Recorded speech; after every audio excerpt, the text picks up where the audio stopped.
다음은 우리나라의 이제 한국의 사회복지 행정을 살펴보면 크게 이제 세 가지 영역으로 나눌 수 있는데요. 1946년부터 70년대, 뭐 1990년, 80년, 90년대, 2000년대 이후 이렇게 나눌 수 있는데요. 첫 번째 시기인 1946년부터 70년대는 외연기관의 활동과 사회복지 행정의 출발이라고 이제 제목을 달아놨는데, 한국 사회에서 현대 의미의 사회복지가 등장하는 시기는 그렇게 오래되지 않았습니다.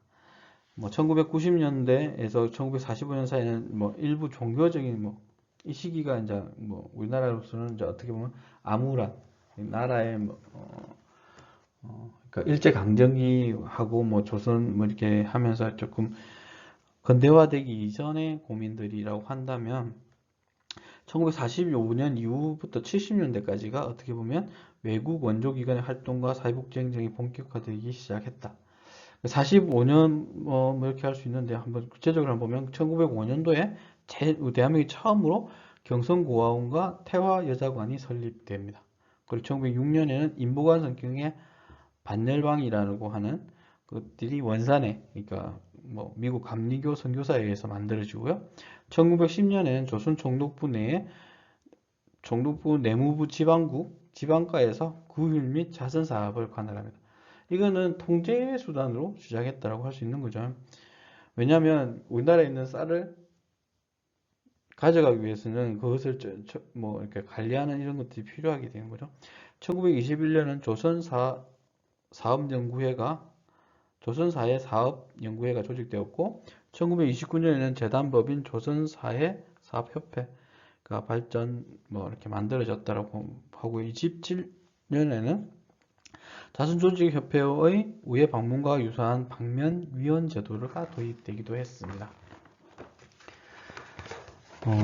책에 이런 내용들이 쭉 있고요. 그러니까 책마다 조금 그러니까 주관하는 부분들이 조금 달라서 이렇게 뭐 내용은 같은데 이렇게 풀어내는 부분이 조금 다르게 지금 주교재는 요 내용들을 좀 중요하게 생각하고 있지만 부교재 같은 경우에는 체계에 대한 내용들을 조금 있습니다. 그래서 한번 보시면 될 것 같고 1944년 조선 구령이 제정되었고 교배는 형식적인 수준이 거쳤다라고 이야기하고 있고요. 1960년대는 6.25 전쟁 이후 복구로 경제발전이 주력이 된 시기여서 정부의 사회복지 정책은 저소득층에 대한 생활보호에 한정되어서 주로 취약계층에 대한 보호는 외국 원조단체들의 활동에 의존할 수밖에 없는 수준이다. 외국 원조단체들의 서비스의 중국 누락과 방지 이런 것들을 하기 위해서 한국 외국 민간 원조단체 가 결성되기도 했다라고 했고요. 교육 과정에는 보면 1947년 이하여자대학교에서 1952년에는 중앙신학교, 지금 현재 강남대학교죠. 58년에는 서울대학교 등에서 수립되었고 60년대부터 사회복지행정이 많은 학교에서 이렇게 교육되기 시작했다. 67년에는 한국사회사업가협회가 창립되었고 70년대 이렇게 이후도 계속 전문적인 사회복지 서비스들이 나타나고 있다. 그리고 1970년대에는 사회복지 행정이 대학 교육 과목에 채택되면서 행정의 필요성이 어느 정도 인정되는 듯 하였으나 민간 사회복지기관에서는 체계적으로 조직적인 운영이나 관리가 충분히 이루어지지 못하고 있었다. 1970년대 사회복지사업법이 제정되어 공공복지행정을 통해 민간 사회복지기관에 대한 지원과 지도 감독을 할 수 있는 근거가 만들어지기 시작했다. 이런 부분에 70년대가 지나갔다면 이어서 1980년, 90년대인데 사회복지 행정 체계화가 본격화가 되는 시기라고 보여지면 1990년대는 사회복지 행정이 본격적으로 체계화되는 시기다라고 하고요. 1982년에 한국사회복지사학과협회, 지금 이제 한국사회복지사협회라는 부분이 이제 사회복지사 윤리 강령. 사회복지사가 전문가라고 이야기했잖아요. 전문가 조직에는 꼭 그러니까 윤리 강령이라는 것들이 존재를 하게 됩니다. 그렇기 때문에 이 윤리 강령, 졸업하기 전까지 윤리 강령을 한번 꼭 읽어보시기를 권해드립니다. 이 내용들이 여러분들이 이제 사회복지 현장에서 일할 때, 가슴에 새겨두면 가장 좋은, 어떻게 보면 의사들이 히포크라테스 선서하고 같은 내용이라고 보시면 될 거라고 생각하고요. 한국의 사회복지 환경은 1980년대 들어서 급격하게 변화하기 시작합니다. 경제개발 위주의 정책들이 사회개발을 동시에 강조하는 정책으로 변경되면서 사회복지에 투입되는 자원에 대한 우선순위를 높이고 사회복지에 투입되는 절대적인 자원량을 크게 증가시키는 결과를 낳았습니다. 1980년대 후반에는 새로운 형태의 전문적인 사회복지 조직이 집중적으로 등장하기 시작했고 1985년도에 종합사회복지관이 전국 시도에 설립되면서 사회복지 전문 서비스 기관들의 수가 급증하기 시작했습니다. 그리고 80년대 후반 들어서는 공공분야에서도 많은 변화가 있었는데 사회보장과 관련된 공공부조 서비스의 전달 인력을 사회복지 전문 인력으로 대체하기 시작하였습니다. 1987년도에는 사회복지 전문요원 제도가 도입되면서 공공복지 행정의 체계가 마련되었습니다. 이분들이 이제 어떻게 보면 지금 이제 사회복지직 뭐 이렇게 하고 있는데 건강을 위해서 이제 시행정에 지방자치 행정에 화두가 되고 있고 최근 들어서는 이분들이 더 늘어나면서 찾아가는 행정까지도 이야기하고 있습니다. 1992년에는 사회복지사업법 개정을 통해 사회복지전담공무원과 복지사무전담기구 이렇게 사회복지사무소라는 것을 설치할 수 있는 법적 근거들을 만들었습니다.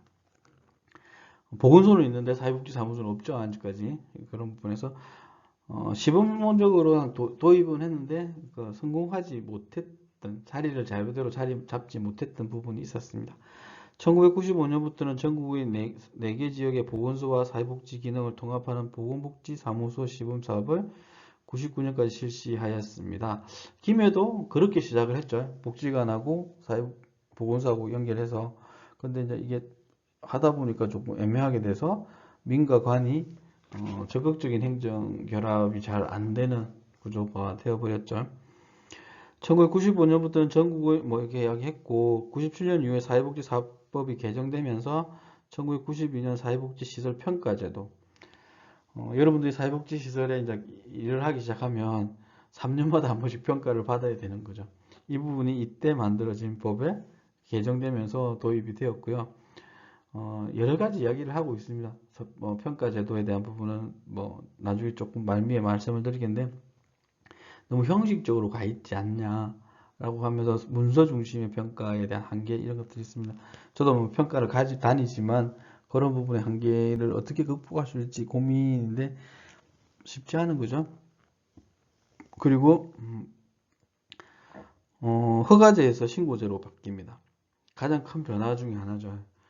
그 이전에는 시설을 만들려고 하면 허가를 받지 않으면 이루어지지 않는데 지금은 요건만 만들면 신고는 하실 수 있습니다. 그러니까 예산 지원에 대한 부분의 근거가 명확하지 않기 때문에 예를 들어 지역아동센터 같은 경우는 2년의 자부담 운영을 토대로 해서 평가를 받고 통과가 되면 예산을 지원한다. 이런 근거를 만들어 놔 버렸죠. 그리고 시설운영위원회 설치가 이렇게 명하고 지금은 시설운영위원회가 엄청나게 권한이 강화되어 있죠. 이런 부분이 있습니다. 그리고 1998년에는 사회복지 공동모금회가 설립되어 기부금에 대한 체계적이고 투명한 관리가 이렇게 했다. 법정 기부금이 대한민국에 두 군데가 있습니다. 하나는 사회복지 공동모금회, 하나는 바보의 나눔 이렇게 돼 있고요. 그런 부분 이후에 만들어진 조직들이고 1999년에 사회복지 행정에 대한 교육 및 연구에 관한 관심들이 증가되었고 한국 사회복지 행정학회가 만들어졌고 이에 대해서 이제 연구들이 체계적으로 이루어졌다. 지고 있다라고 보시면 될 것 같고 이어서 사회복지 행정의 확립에 대한 부분입니다. 2000년대 이후인데요. 2000년에 국민기초생활보장법이 시행되었고 2003년에는 1급 시험이 만들어졌고요. 그리고 2004년부터 2006년까지는 사회복지사무소 시범사업을 실시했고요. 했는데 그 결과가 그렇게 좋지 않아서 지금은 시행이 안 되고 있죠. 2005년에 시군구의 지역사회보장협의체가 만들어져서 활동을 하고 있고요.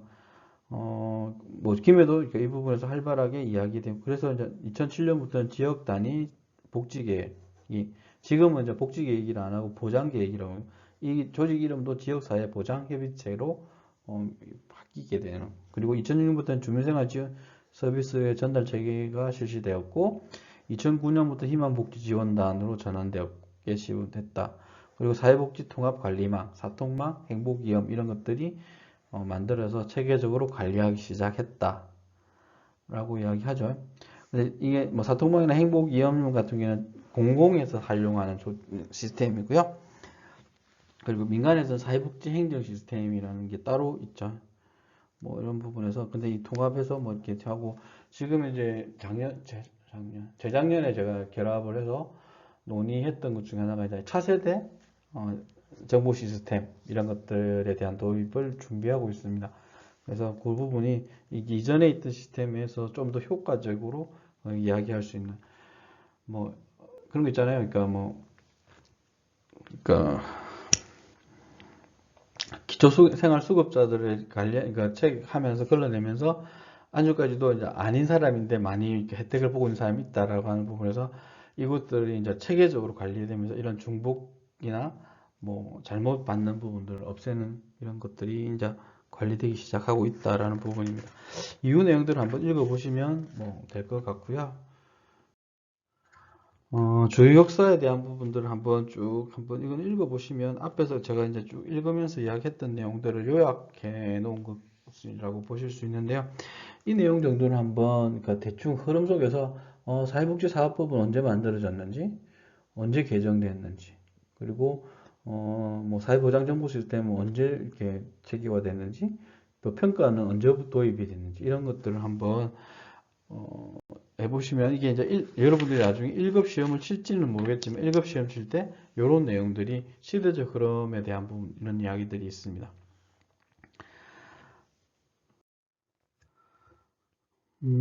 그리고 이제 최근 우리나라 사회복지 행정에서 강조하는 내용들을 한번 보면 시설 평가에 대한 부분을 강조하고 있습니다. 기관의 효율성, 효과성, 시설 및 서비스의 적정성, 재정의 투명성에 대한 요구 등으로 평가가 점점 강화되고 있죠.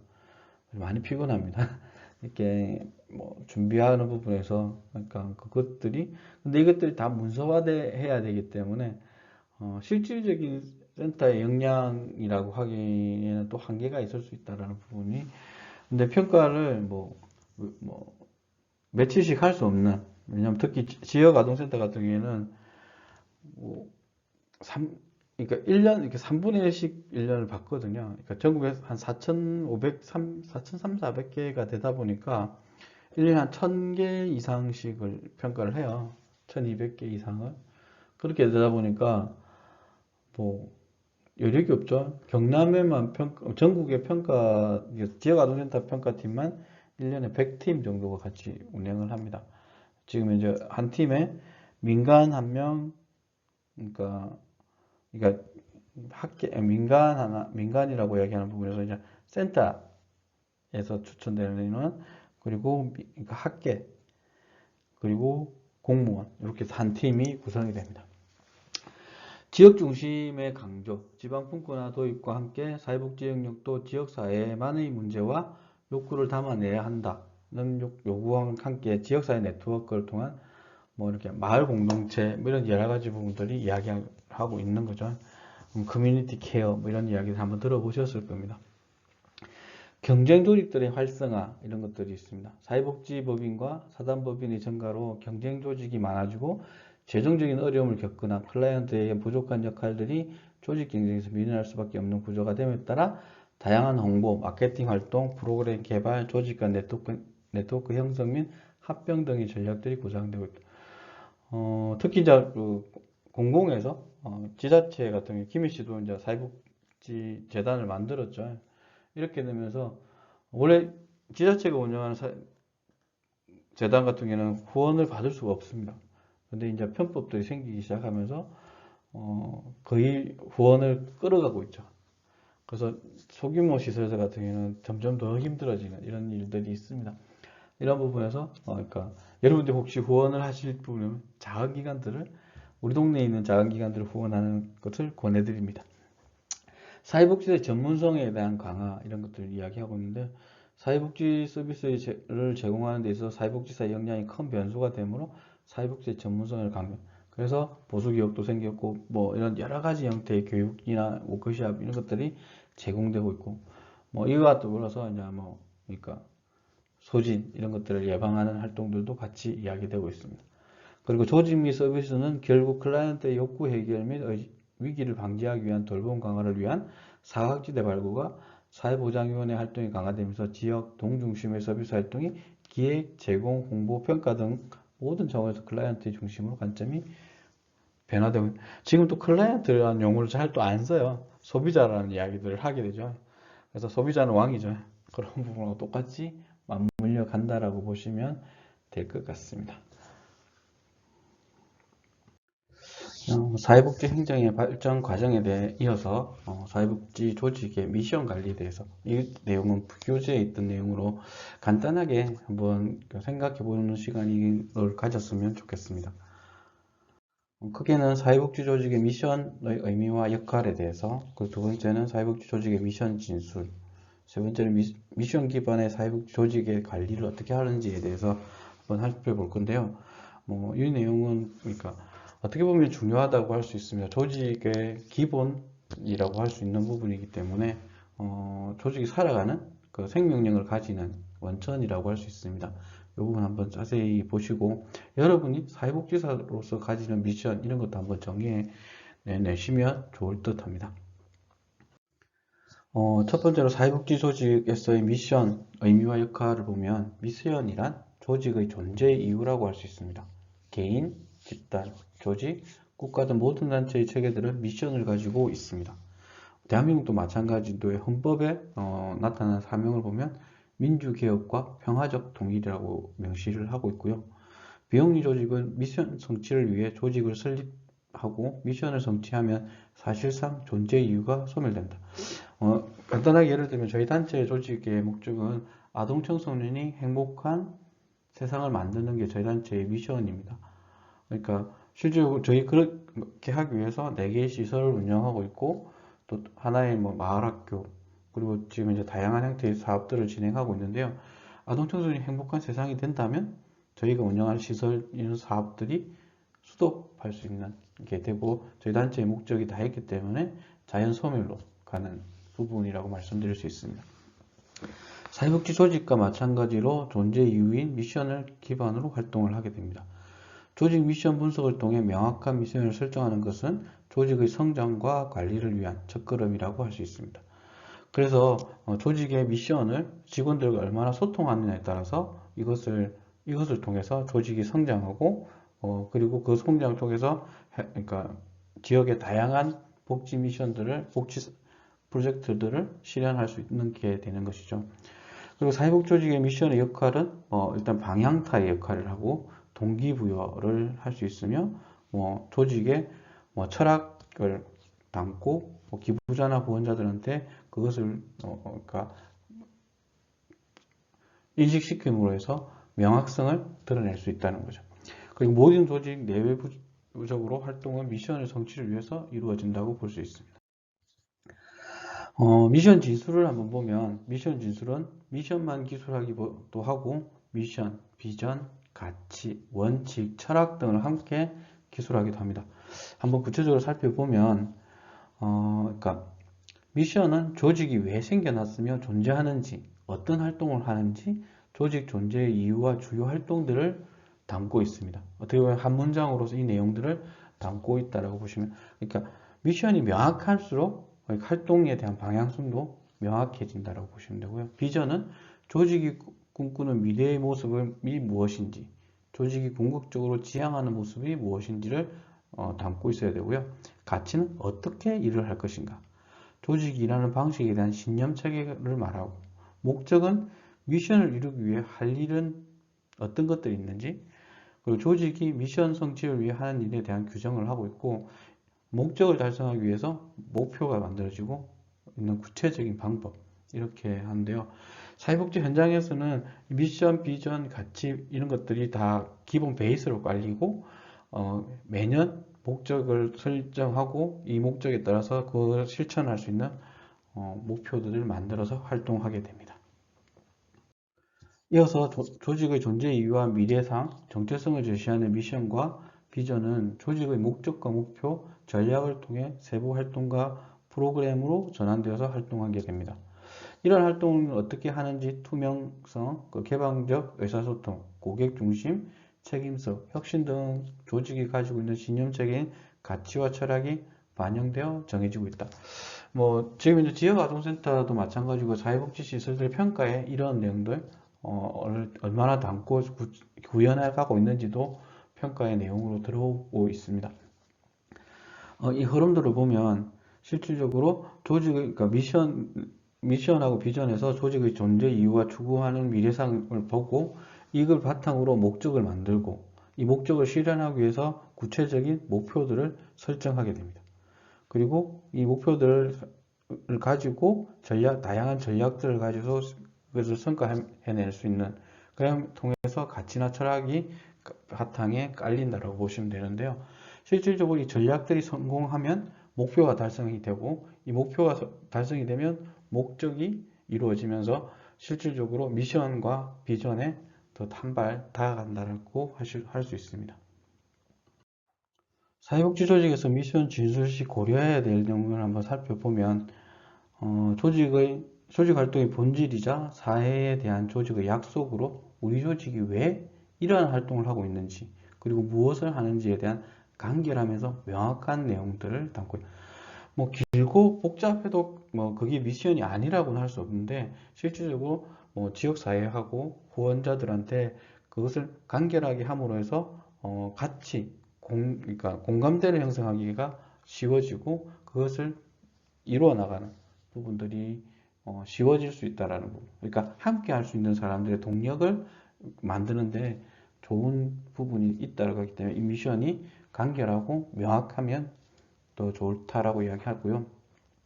미션을 성공적으로 고려하는 비영리 조직의 특징들을 한번 보면 죽어 있는 미션이 아닌 정말로 살아있는 움직이는 미션, 이해할 수 있고 지지할 수 있으며 필요하면서도 지속적으로 업데이트된 미션. 그러니까 한 번 정해졌다고 해서 그게 머무는 게 아니라 실질적으로 이 조직이 성장하고 발전함으로 해서 미션이 더 구체화되고 함으로 해서 그러니까 실질적으로 도움을 주고자 하는 부분의 변화, 발전들을 이루어낼 수 있다는 겁니다. 그 두 번째 윤리성, 책임성과 투명성. 미션에 따라가는 가치들로서 미션의 성취를 위한 가장 중요한 수입니다. 그러니까 어떻게 보면 비영리 조직에 있어서 생명이라고 할 수 있는 비전 속에 윤리성과 책임성, 투명성을 담고 있어야 된다는 거죠. 그리고 이사회도 있었고, 이사회는 조직에 대한 신뢰 부여, 정책 결정, 그리고 모금에 있어서 중요한 역할을 담당하게 되는 부분. 실질적으로, 사회복지 법인 같은 경우에는 이사회가 중심이 될 거고요. 특히나 사단법인 같은 경우에는 이사회 위에 총회라는 부분들이 존재하게 됩니다. 이런 부분들의 한 번 더 찾아보시면 될 것 같고요. 능력이 있고 나아가 조직의 미션 활동을 수행하기 위해서 지속적인 교육을 받은 직원, 그리고 밑에서부터 위로의 접근 방식을 통한 미션의 공유와 이를 지지하는 직원들이 많아질수록 그러니까 조직이 건강하고 성장이 빨라질 수 있다는 겁니다. 그리고 미션 성취를 위한 새로운 기술의 적극적인 사용 이런 것들을 통해서 다양한 시도들을 해볼 필요가 있는 거죠. 특히나 저희들 같은 경우도 마찬가지로 그렇게 큰 조직은 아니죠. 지역에 있는 작은 조직이죠. 저희 단체가 이 조직이 첫째 시간에도 말씀드렸지만 지금 현재 전 직원을 다 합쳐도 12명 정도밖에 안 됩니다. 그런데 이 조직이 분화되고 있습니다. 처음에는 사회복지단체 두리나리 밑에 4개의 시설이 아동복지시설이 있고 하나의 마을학교, 이거는 인가시설이 아닌 그러니까 저희들이 다양한 지역사회 자원들을 활용해서 하는 마을학교, 신어마을학교라는 마을학교가 있고 올해 하나 프로젝트가 진행되는 게 희망아지트라는 아동 청소년들이 와서 쉬고 다양한 걸 배울 수 있는 이렇게 하는 부분들이 있는데 이게 두리나리라는 조직에서 신어마을 사회적 협동조합이라는 부분이 분화되어서 조직을 나누고 있는 작업들을 하고 있습니다. 왜냐하면 진행하고자 하는 사업들이 더 구체화되고 사회복지 두리나리 같은 경우에는 그러니까 시민단체 성격화 하면서 아동 청소년에 대한 정책적인 부분들을 이제 방점을 두고 활동을 시작하려고 이제 기능 분화되고 있고요. 그리고 신어마을 사회적 협동조합은 이것을 이제 공익성을 가진 조직으로서, 그러니까 뭐 지역사회 내에서 뭐랄까 공신력을 좀 가지는 조직으로서 법인화하는 작업들을 진행하고 있다고 보시면 될 것 같습니다.